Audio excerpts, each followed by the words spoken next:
everybody. Welcome to the March 2023 State of the Show address and AMA. Thank you for clicking on the link and checking it out. I have a lot of updates for you, and I figured rather than large Twitter posts and large Discord posts, let's just throw it all out here in the medium I know best, which is this whole podcasting thing. So the first thing I want to bring up is the Patreon. If you've paid attention, you've noticed that I've added a tier. I've been playing on and off with Patreon for years now, or I should say a year now, just kind of wrestling with how to get some monetary support. There are costs involved with this podcast, and while I'll be very honest, I am in a pretty good financial position, as far as everyday life goes. Anything that I can get to help not only grow the show, but improve the quality, maybe even do events and things of that nature is greatly appreciated. And honestly, everything coming out of my pocket, it adds up. So any support you provide is greatly appreciated. And thank you to my existing group of patrons who do exactly that. So in order to kind of flesh things out and give people more options, I've added a $5 tier. This is just designed to provide backers with a more tangible benefit than the usual shout outs and early access. There's 2 new shows. The first one is the Uncut Archives. These are the complete interviews that I conduct over the course of the last almost 2 years of the show. I have about 83 interviews just sitting there in complete form. I then cut them up into little pieces and then sprinkle them throughout shows, as you know. And I think it's kind of neat to kind of see the whole process. Like, just what was the interview with the Well-Read Mage? What was the interview with Ryan from Gamers Week? And kind of get that full seamless experience along with the curated one that's created through the episodes. So that's the idea of the Uncut Archives. The second podcast is called Rolling Credits. If you're a patron, you've already have a Rolling Credits in your private feed. It's my son and I talking about him beating Donkey Kong Country. It's a quickie but fun. I have another one already queued up and ready to go. And essentially, this is more of a traditional podcast where I talk about games I've recently beat with someone who's familiar with them and kind of can talk intelligently about it and compare notes. And I think that might be an interesting way of a new experience compared to an old one. So look for a couple of more of those episodes. They are not released on a set schedule because I honestly don't play games a lot and I may not have enough material for it to do like a monthly episode, but they are as regular as possible. So if you sign up for that $5 tier, I can't promise an episode every other week, but I will promise getting them out to you as I can. So that's really the best I can do. The fan tier is now $3 instead of $2. I just upped it by $1 to stay in line with Patreon best practices and just to provide a little extra boost. On that fan tier, you get the usual shout outs, early access to a special channel on the Discord. I'm still trying to work out ways to make that more lively, but that's just another benefit you get from being on that fan tier. So those are the Patreon updates. So why I'm doing this is for growth. And the next section of this conversation are my growth goals. So right off the bat, I am very grateful for the audience I have. I've seen a lot of podcasts come across my feed, and I can tell that they're still working on building an audience and doing it organically. And I really do understand how blessed I am to have had a really strong boost at the beginning, to be part of an existing community or communities that have really boosted the signal early on when, if I was just doing it on my own from scratch, never would have happened and probably still wouldn't be a thing. So just taking a time, thanks to Gamers Week, the Well-Read Mage, Games My Mom Found, who goes over and beyond. Every episode, he ends with a plug, which is amazing. And some newer people like the Player One podcast, Greg Seward, who's been a great supporter of the show. Seth from the All In podcast, also very public. And when I mean public, it really is around sharing the show, retweeting, commenting, just getting it out there to people who may enjoy it. So I really do thank all those people and everyone here listening. If you're listening to this, you care enough to hear it. So thank you for the support. But I really think that I've reached the limit of what I can achieve with the current listener base. most people in the Gamers Week community know my show exists, and they may listen to a show here and there and, once a month check it out if it's a topic that's interesting. And I think most of the people in Seth's world knows, and games my mom found and the Well-Read Mage. I think everyone who is going to learn about this show knows about it already. And there's going to be different pockets here and there as new people get involved with their shows and their productions and their episodes. But I've kind of reached a litmus point, and there's been a stagnation in growth. So what I'm trying to do is kind of expand to new markets. And that's something I don't know how to do. I am very cagey about just joining a community, spamming links. Hey, check this out. I don't know. For some reason, it feels weird to me, and that's probably a me problem. But it's just a thing that I'm not good at. I feel like I'm good at making things. I'm not good at selling them. And this is a niche show. My show is not a show that a lot of people are going to really latch onto because it's not news, reviews, or commentary. A couple people talking. Those are the popular shows that really grow because it's just people like those shows more. It's just people enjoy that stuff more. My show is rather niche. It's hard to explain. It's got a title that doesn't make sense to a lot of people. It's harder to sell my show than a lot of others that I'm connected to. And I am slowly coming to peace with that fact. I am slowly understanding that this is not going to have the appeal of those big name shows simply because of the nature of what it is, this nostalgia seep show that's hard to read on the face. Like, you really have to listen to a couple of episodes to get what's going on. And I think people do. And I think once they do listen, they make a strong decision, yay or nay. Anyway, so I think in order to grow this show, the best thing you can do if you're listening to this point, 7 minutes in, is just tell a friend. The organic growth is the best way to do it. I can put ads on Facebook and Twitter, and I can build out to different types of social media networks and try to build that way. But honestly, a personal recommendation from a friend is the most important thing by far. So if you're listening to this show and you're still listening to my ramblings here at the 7 minute 30 mark or whatever it is, tell a friend. Just say, hey, there's this show I like. Here's an episode I think you'll dig. And because in the end, I'm doing good work, and I'm trying not to be ashamed of just wanting more people to see it. Because in the end, it's about the stories and giving a forum for those who may not have seen this show otherwise or told those stories any other way. I always point to the Nintendo Power Grand Prize winner episode with the gentleman who won the trip to see the making of RoboCop 2. I love that show because I gave him a forum to tell a story he probably forgot about. And, 100 and change people listened to that, or at least clicked on it. And I think there's value to that. And I really feel very proud of that episode because I was able to give him a forum, and give him a little remembrance. I felt really good coming out of that. And, with that hopeful growth, I really want to expand on that. I want to start going to maybe some conventions. Those cost money. Building collateral for that costs money. And as I grow, I just want to collect more stories. They are out there, and the people are out there. And if I don't grow the show and grow the reach, then I'm not going to get to those people. As much as I love my current stable of awesome people who share their stories, y'all are really been or have been very generous in that. And I genuinely appreciate it. There's no question about that. So in the vein of growth, I also kind of need help.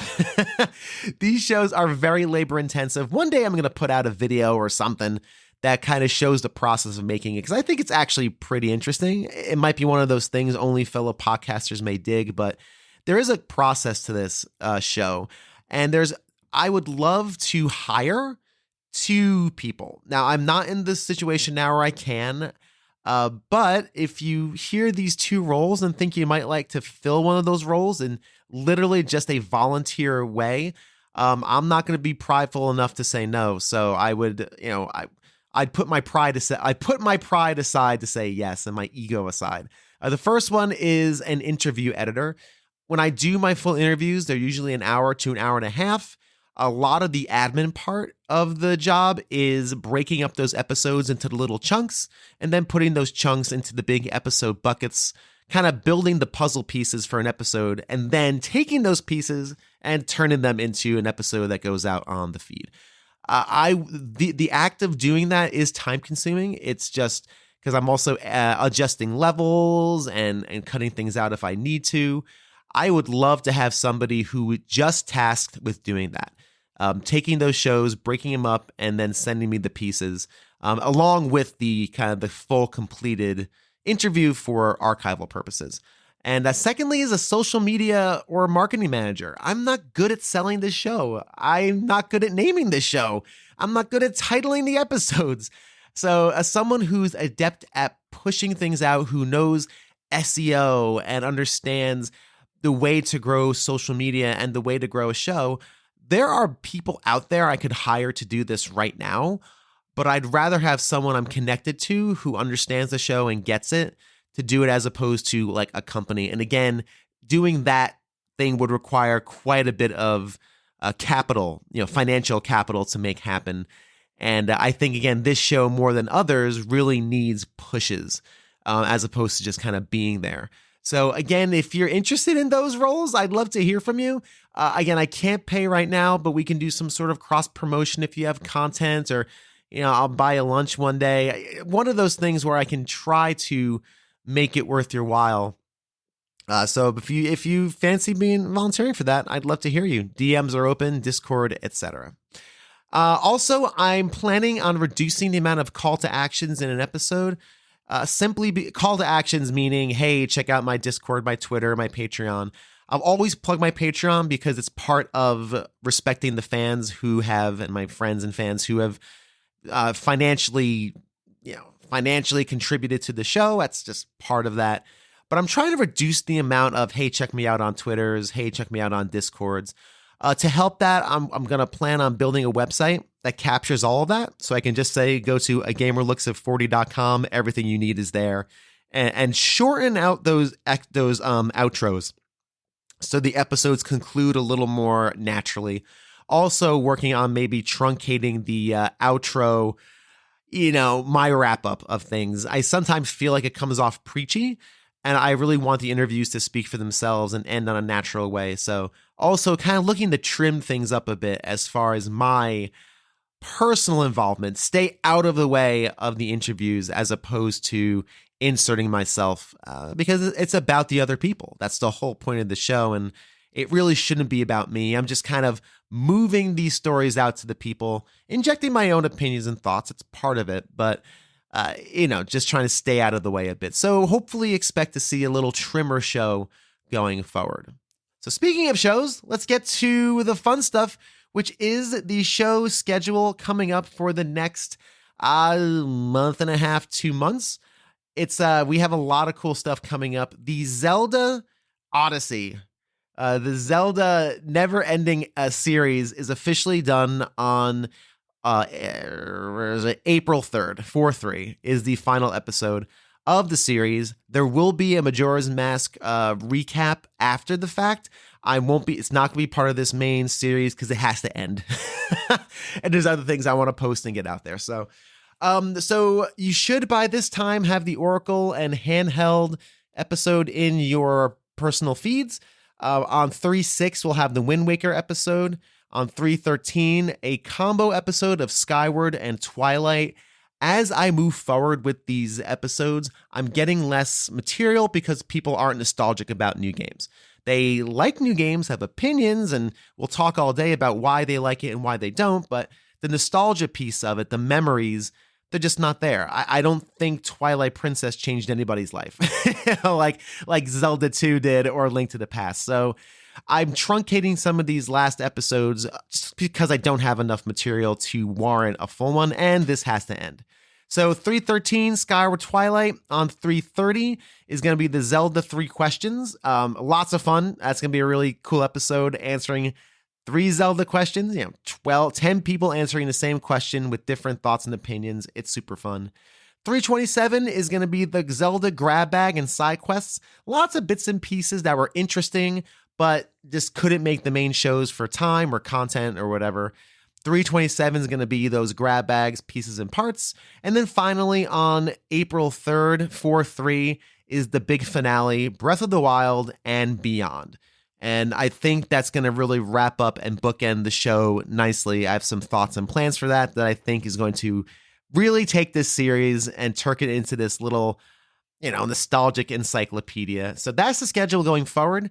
After that, Tales from the Bargain Bin will be returning every other week. That gives me more time to work on the main episodes and not have to crunch as hard as I've been doing, which is nice. Also, the shows themselves are going to be a series of one-off interviews. I have about 3 or 4 that are planned, a couple that are done, and these are going to be more just solo interviews with people I find are rather interesting, and not to say people aren't, but some content creators. I am working on getting the fellows from EGM back together for another episode. That's way further down the line, but that's going to be happening soon. So lots of cool material coming out over the next few months, but that's the general thing.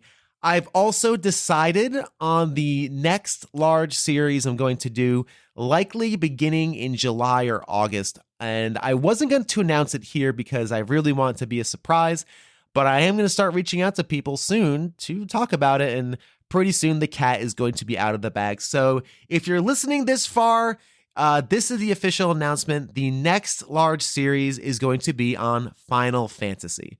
About a year and change ago, I put out a poll on Twitter. Hey, would you like a large series on Zelda or Final Fantasy? Zelda won by 1 vote out of, I think, 40 or 45 votes. It was a really well shared and well responded poll.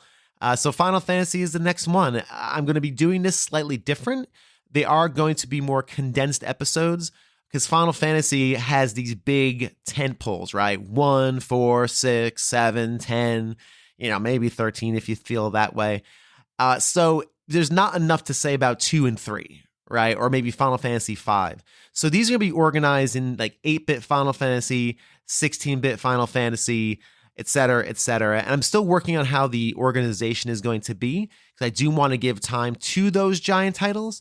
But I also want to make sure I'm being conscious of time because time, of course, is an enemy to us all. And also have other things in there as well, like I did with the Zelda series, fun little side stories that I hope to put together over the next 4 or so months. So Final Fantasy, if you're a fan, that's going to be your jam for about 3 months towards the end of the year. And then finally, on the updates, I have some new content platforms I am posting on, namely TikTok. I am starting to take the archives and the episodes and cut out little bits and pieces and edit them together in CapCut and put some video behind it. I'm still learning it, and I haven't really promoted it because I think the work that's on there now is still early and new, and I'm just trying to see, too, if it's worth it. Right? Am I getting some views? Am I getting some traction? If it's not worth it, I'm not going to do it, but I'm kind of playing with the form. So if you want to check it out on TikTok, A Gamer Looks at 4040, follow it. Every few days, I put together a little video or a snippet from an old episode. That's cool about the show is all my stuff is evergreen. I can put out a clip from 2 years ago. It's someone's memory. All right, that's not going to age. So I do have a lot I can contribute to those social media platforms, and I figure I'm going to do that. And I've been asked before, I'm not going to go YouTube for full episodes simply because I use licensed music from shows or from games. And that's no bueno. That's the last thing I need are copyright strikes. I may do shorts along with TikTok. I have the material. Might as well put it in both places. But definitely no full episodes on YouTube because, again, I use licensed music for better or for worse. It's a big risk. I'm aware it's a calculated risk, but that's the way it is. Okay. So now, after all that admin is done, part of this show or this episode isn't Ask Me Anything. This is inspired by Seth from the All In podcast. He does these on a regular basis, and they're really fun. And it's going to give me the opportunity to answer questions from my from my Discord community. If you join my Discord, you will have the ability to ask me questions on a regular basis, of which I will answer here. If you've submitted a question and I didn't answer it, I got it late. So I will make sure I answer it in the next AMA. So the first question comes from the one and only Pete Harney. He writes, when you sit down to play a video game, do you make your decision as to what game to play based on the amount of time you'll have? For example, I've got a 25-minute window. Am I going to dive into the behemoth I've been working on, or just pop in some Mario Kart and relax and let the fingers run free? It depends. I'm very cognizant of time, and I'm well aware that if I have an hour to dedicate to Horizon Forbidden West, it really is a judgment call, right? And these days I'm more attracted to small experiences. That's why I like Doom so much, 2016, because I can play that for a half an hour, make some progress, shoot things in the face, not think about it, and move on. But getting into Disco Elysium, which I started, which is wonderful, is more of a challenge because I need to sit with that and really let that marinate. So time is definitely a factor. And these days I'm just drawn to more experiences or smaller experiences. And I do have my comfort food games that I will just pop on if I got 20 minutes. NHL 94, one of them. Ken Griffey Jr. presents Major League Baseball, Marble Madness, Mario 2. If I just want to play something I'm comfortable with and know very well, those are kind of the games I react to. So long story short, yeah. The other thing too is if I'm playing a game, it's likely for something. There's not a lot of media I ingest these days that's just for me. With some exceptions, I do that, but it's the show is intensive, and I think once the Zelda series is over, I'll be able to start slipping back to some of the rhythms you're used to in the older episodes from last year. Maybe get back on Twitch. I thought it was a lot of fun when I was playing Hollow Knight, and just kind of getting back into that swing. So long story short, that's a big factor deciding what I'm going to play in the evening or at night. So. Yeah, absolutely. Thank you for the question. Mike Alberton of Games My Mom Found asks, if you could erase your memory and experience a game for the first time, would it be BioShock Infinite? You, sir, are a rabble-rouser and a ne'er-do-well, and you are trying to wind me up. I know what this is. If I could erase my memory and experience a game for the first time, I've asked this question before, and I've been asked this before. My answer is always Portal. The joy of learning how to play that game and discovering, oh man, this is how portals work, is one of the beautiful sweet spots in games that very few titles ever get. That idea of, oh man, I am a genius. I've discovered something new. I think I'm the only person who's discovered this, even though millions have played the game. And Portal's just great at that in general. It has this beautiful balance of, it makes you feel like a genius, even though a lot of the puzzles you are naturally led to figure out. They want you to figure these things out. And when you do figure these things out, you feel like the smartest person alive. And Portal does that beautifully, among other things. That is my biggie, I think, is Portal. There are other ones too, like the original BioShock. Spec Ops: The Line is one I'd like to kind of reset my brain and play again because, again, of just how wonderful it is. Final Fantasy VI, I would love to experience that with a clear slate. Chrono Trigger, same. It's a lot of the games from the past, but the biggie for me is Portal because, boy, that discovery of how to play that game was amazing. Moving through it, Mike Alberton also asks, what's wrong with Star Trek First Contact? In his opinion, the best of the TNG movies? Yeah, it is. I agree. It's not the best Star Trek movie. I think that's still probably 2. I love 4. I have such a heart for 4. I'd probably say just personally for 4. I do believe in the even numbers. Every even numbered one is usually pretty good. The ones that are odd numbered are pretty bad. I think it's perfectly fine. I don't think the Star Trek Next Gen movies are all that good to begin with. I don't think there's, and I'd have to look at the canon. Like Insurrection is horrendous, and there are some bad ones. Generations, I think it's called, with Kirk and Picard is pretty bad. But I think First Contact is good because it's a simple story. It's like a history book where like the invention of warp drive is kind of cool. It's corny, but again, I think of the next gen movies, that's probably the best one. And again, I might be missing one that's better, but at first blush, I agree. So yeah, again, it's not the best Star Trek movie, nor is it the best Star Trek property. I love Strange New Worlds right now. I think it's fantastic. Picard is so average. I don't know. The first season was terrible. The second was slightly better. There's a third one. We'll watch it, but I don't know. And right now, my wife is rewatching Voyager, so I'm doing that with her as well, on and off. And it's actually really good. It's weird. It goes weird places. It has big ideas, but Voyager is pretty darn good. It's a quality one. So, and I still need to see Lower Decks, and I haven't seen the Seth MacFarlane one, the Oswalt or whatever it's called, Osborne. I can't remember. I'm allergic to him, but I know people say it's great. Julian's raves about it from Nerds Without Pants. One day I will. I just have to get over my Seth MacFarlane disdain. But that is about that. Next question coming up, and last one actually of the let's see. Last one comes from Games with Coffee. Have I listened to Ballad of the Goddess in reverse yet? Yes, I did. It's amazing. It's really, really strange. If you listen to, I don't know if that's in the most recent.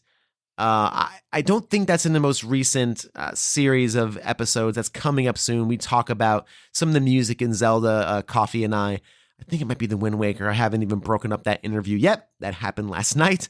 But yes, it is pretty amazing when you listen to Ballad of the Goddesses. I'm just going to leave that for you to do yourself because I think it's a really cool thing that happens. Thank you to everybody for asking some fun questions. Hopefully I supplied some equally fun answers. And if not, well, if you join my Discord, you can do the same. I'm really trying to build out Discord. I want that to be a hub as opposed to Twitter, because it's more dynamic. And so if you enjoy this show and you don't mind another Discord dot in the long line of Discords you currently have, right now I'm doing a South by Southwest, kind of called the Odyssey, where I'm kind of documenting my experience attending the South by Southwest Music Festival. This is my 8th one. So I have some inside information on it, and I'm also media, so I get access to things some people don't. So it'll be a pretty cool opportunity to kind of go on this journey with me. I'll be posting things on TikTok, mainly on Instagram, though, for the site I write for. I get the credentials through them. I get them myself, but I get them because I'm working for them. So the content I create mostly has to go there, but I will be sneaking in some content for the Discord and for my patrons. If you are on the, was it $3 or $5? I think if you're on the $3 tier, I'm sorry, I'm still getting used to it. I'll be producing a nightly recap of the day of South by Southwest. It'll actually be almost like a documentary form. I'll be recording clips throughout the day and then piecing together in the evening. It's going to be like 2 a.m. when you get these things, but they will be hopefully pretty cool and kind of document the experience from my point of view. So that'll be neat. So if you enjoy that, I think that'll be cool. Join the Discord. It's free. It's just there. As well as music and movie talk and episode discussion. I also include, every episode has show notes where I talk about some of the neat little stories behind the making of the show. Kind of little behind the scenes tidbits and nuggets that I think are pretty neat. This has gone pretty far already. We're almost at the half-an-hour mark, so I will leave it there. Thank you so much for listening to this show. Hope the updates are welcome. And listen, honestly, I appreciate every single one of you. When I say the word growth, I don't want that to mean, hey, I don't appreciate those who've been here since the beginning or since the middle or just listened to the first time or listened for the first time. It's all extremely welcome and appreciated. And I don't know, at the risk of sounding corny, I love you guys. Y'all have been exceptional. I would never have thought, I always dreamed I'd have 100 downloads a show, which is basically what I get at this point. I'll be transparent. I always said that if I can get 10 or 15, I'm happy. That was a lie. My ego is much bigger than that. And I'd love to grow the show more beyond that. And I need your help to do that. So if you're listening this far, you've probably already done everything you need to do to make that happen. So thank you again. Appreciate your time. Appreciate your listenership. And until next time, look forward to Final Fantasy. It'll be a few months, but I think that will be a pretty fun ride. Thanks again, and have a good one.